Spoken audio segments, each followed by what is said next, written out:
नमस्कार, मैं विनोद मिश्रा अपने चैनल आई डिज़ायर पे आपका स्वागत करता हूँ। आप फूड साइकिल को तो समझते ही होंगे, जिसमें टिड्डा घास को खाता है, वहीं चूहा टिड्डे को खाता है, फिर सांप चूहे को खाता है और फिर चील सांप को खाता है। ये एक साइकिल ऐसा ही चलता है फूड साइकिल में।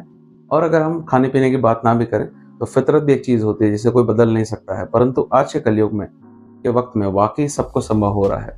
और आपने कुछ तस्वीरें और वीडियो अपने फितरत से बिल्कुल उल्टा भी ऐसा ज़रूर देखा होगा। जब आप सोच रहे होंगे कि इन सब बातों का आखिर क्या मतलब है और इस आई डिज़ायर के वीडियो में के टाइटल और थंबनेल से क्या इसका संबंध है, तो वाकई इसका बिल्कुल संबंध है। अब ये कुछ तस्वीरें देखिए पहले। क्या इन तस्वीरों की उम्मीद हम या आप कुछ साल पहले कल्पना भी कर सकते थे क्या? शायद नहीं। इसीलिए कहा जाता है कि मोदी है तो मुमकिन है, वरना ये कहाँ से मुमकिन है कि जिस पार्टी का जन्म किसी एक पार्टी के विचारधारा या फिर उसकी सोच से ही उल्टे होकर उसके आंदोलन से निकली हुई पार्टी हुआ हो, उसका जन्म हुआ हो, वो अब उसी की पार्टी के साथ दोस्ती कर हाथ मिलाकर फोटो खिंचाने से थकते तक भी नहीं है। मतलब आप सोच के देखिए कि अगर ये बात मैं भी मानता हूँ कि अगर हर इंसान का जन्म इस धरती पे किसी ना किसी एक विशेष कारण की वजह से हुआ है और अब पैदा होने के बाद, बड़े होने के बाद अगर आप वो कारण ही भूल जाएं, वो लक्ष्य भूल जाएं और उसी का हिस्सा बन के आप उसके साथ सब कुछ आप भूल चुके हों, तो अब ज़िंदगी का फिर मतलब ही क्या रह जाता है, उसका तात्पर्य क्या रह जाता है। ऐसा ही कुछ आजकल की राजनीति में हो रहा है। इसका जीता जागता उदाहरण है INDIA यानी इंडियन अलायंस, जो Indian national development inclusive short alliance का एक शॉर्ट फॉर्म है। बोले तो इंडियन अलायंस, या फिर इसको कई लोग इंडिया शब्द के साथ इसको नहीं जोड़ते और इसको इंडी नाम से भी बोलते हैं।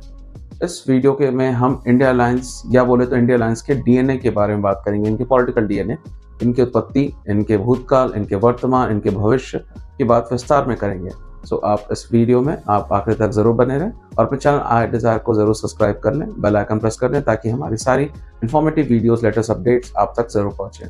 सबसे पहले इंडियन अलायंस के सबसे कट्टर ईमानदार नेता यानी केजरीवाल जी के त्रेता युग में सबसे में अपने पिछले जन्म ये वीडियो में मोस्ट करप्ट लोगों की लिस्ट बनाते हुए ये नजर आते हुए ये वीडियो देखिए पहले उनका।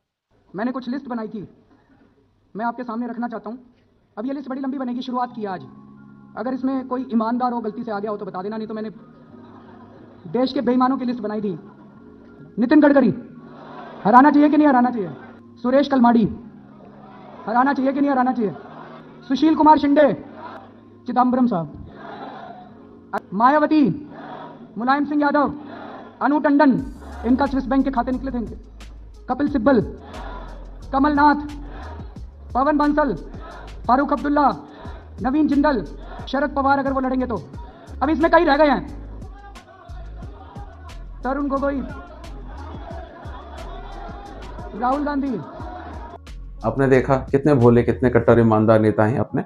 और चलिए इन्हीं की अब एक नए कलयुग की, एक नए जन्म की वीडियो फिर से हम देखते हैं और फिर समझते हैं कि इस कलयुग में उन्होंने नए जन्म की कितनी मजबूरियां गिनवाई इस अलायंस के लिए। प्रफुल्ल पटेल, अनंत कुमार, ये लिस्ट आपकी थी। इनमें से ज्यादातर लोगों के साथ आजकल आप ऐसे खड़े होते हैं हाथ से हाथ मिला के। देश की मजबूरी है, बीजेपी को हराना जरूरी है। देश की मजबूरी है करप्ट लोगों के साथ अरविंद केजरीवाल खड़े हों।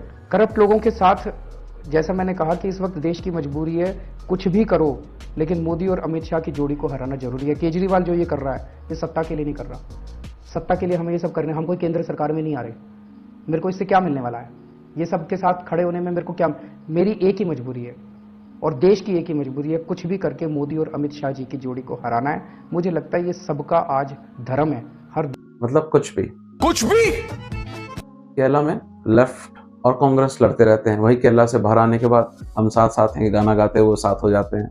वही ममता दीदी बंगाल में बिना पानी पिए कांग्रेस को कुछ ना कुछ सुनाती रहती हैं। हम्बा हम्बा रम्बा रम्बा कम्बा कम्बा दुम्बा दुम्बा बुम्बा बुम्बा बम्बा बम्बा। वही केंद्र सरकार के नाम पे वो फिर से पंजे से हाथ मिला लेते हैं। मतलब आखिर चल क्या रहा है, समझ ही में नहीं आ रहा है कि आप और कांग्रेस किस तरह से साथ आ सकते हैं। वही communist party of India CPI और सीतारमन येचुरी की जो हमारी CPIM यानी communist party of India Marxist है, और उन्हीं की जो तीसरी एक दल जो निकली थी CPI से, वो communist party of India Marxist and Leninist liberation, जिसके अभी तक कोई सांसद नहीं भी हैं, सिर्फ MLA हैं, वो सारे के सारे मिलकर इंडियन अलायंस का डायरेक्टली इनडायरेक्टली पार्ट बन चुके हैं। वही महाराष्ट्र की बात करें तो NCP और उद्धव गुट के जो शिवसेना है वो भी साथ आ चुके हैं। जम्मू कश्मीर की बात करें तो उनके दो पुराने सबसे जाने दुश्मन यानी फारूक अब्दुल्ला की Jammu Kashmir national conference NC और महबूबा मुफ्ती की पीपल डेमोक्रेटिक पार्टी यानी PDP भी साथ आ चुके हैं। वैसे साथ तो अपने कुर्सी कुमार यानी नीतीश कुमार भी गए थे, वो भी लालू जी के साथ, परंतु उनको ब्रह्म ज्ञान की प्राप्ति हो गई और इस इंडिया अलायंस में कुर्सी मिलना बड़ा मुश्किल था, वो समझ चुके थे। सो वो बाहर की कुर्सी अपनी कुर्सी फर्स्ट पॉलिसी को तहत के अपनाते हुए अपनी कुर्सी लेकर अपनी पॉलिटिकल डीएनए को फॉलो करते हुए वो एनडीए में जाकर शामिल हो गए फिर से वो भी। वहीं कांग्रेस की बात करें तो कांग्रेस का हाल फिलहाल अभी एक परिवार के एक बड़े लड़के की तरह हो चुका है, लेकिन वो सबसे कम कमाता है। जहाँ पे उसको घर में जो इज्जत होती है उसी चीज़ें मिल भी जाती हैं, लेकिन एक कम कमाने की वजह से उसको कोई वैल्यू नहीं बच रही है, ना ही कोई उसको भाव भी देता है। अखिलेश यादव ने समाजवादी पार्टी जो लीड करते हैं, उन्होंने कांग्रेस को सिर्फ 11 सीट दी, जो क्रिकेट टीम बनाने के लिए यूपी में ऑफर किया उन्होंने। वही बात करें ममता दीदी की, तो उन्होंने सिर्फ 2 सीटें ऑफर करी, लेकिन उसके बाद उन्होंने फिर एकला चल रही पॉलिसी को अपनाते हुए दिया हुआ ऑफर भी वापस ले लिया। फिर क्या था, फिर पंजाब में जो अपने आम आदमी पार्टी के मान साहब की सरकार चल रही है, वो भी पीछे क्यों रहते हैं। उन्होंने भी और कॉन्फिडेंस में सड्डा पंजाब पर बेट लगाते हुए अकेले पंजाब में उतरने की तैयारी कर ली। वहीं केरला में 2 सबसे बड़े कट्टर दुश्मन सीपीआईएम और कांग्रेस की सीट शेयरिंग जो है होने वाली है, वो भी करना बड़ा ही मुश्किल लग रहा है। शशि थरूर ने तो पहले ही कह दिया, भविष्यवाणी कर दी है कि बीजेपी जो है सिंगल लार्जेस्ट पार्टी बनेगी आने वाले लोकसभा चुनाव में। वहीं झारखंड के एक्स सीएम हेमंत सोरेन भ्रष्टाचार के आरोप में ईडी के चंगुल में ऑलरेडी आ चुके हैं। बचे हुए बिहार की बात करें तो इंडिया ब्लॉक के चीफ आर्किटेक्ट बिहारी बाबू तो खेला ऑलरेडी कर चुके हैं और कुर्सी को उन्होंने फिर से चुन लिया और फिर वो जाके एनडीए में जाके सम्मिलित हो चुके हैं। इतना सब भसड़ मचे हुए हैं। और तो आपको क्या लगता है कि अलायंस आखिर ये कितने दिन तक टिकेगा? इनका जन्म ही एक दूसरे को खत्म करने के लिए हुआ था, तो फिर आखिर ये कितने दिन तक साथ रह पाएंगे?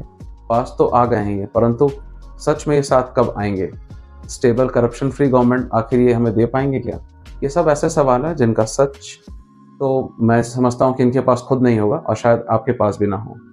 तो कमेंट करके ज़रूर बताएं आपकी क्या इस बारे में राय है, और आपको ये वीडियो पसंद आया हो तो चैनल को आई डिज़ायर सब्सक्राइब को ज़रूर सब्सक्राइब कर लें और यही वीडियो हमारा देखते रहें। धन्यवाद।